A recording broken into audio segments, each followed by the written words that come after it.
As shown in figure, the amount of heat absorbed along the path ABC is 90 joule and the amount of work done by the system is 30 joule. If the amount of work done along the path ADC is 20 joule, then amount of heat absorbed will be.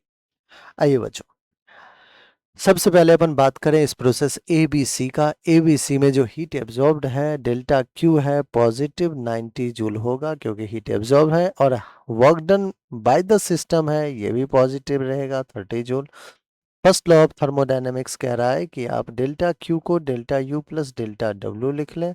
Alright, delta Q is delta U plus delta W। Delta Q 90, delta U नहीं पता, delta W 30, 90 minus 30 will be 60। Delta U की value बच्चों 60 joule आ चुका है। अब कह रहा है कि if amount of work done along the path ADC path की बात चल रही है बच्चों। वर्क डन कितना किया गया है ADC में 20 जूल का। Amount of heat absorbed Q पूछा गया आपसे।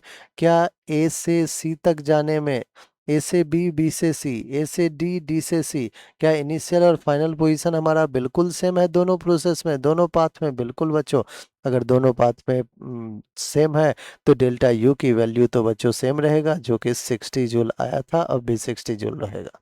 Again first law of thermodynamics, Q क्या आ जाएगा? Delta U plus delta W।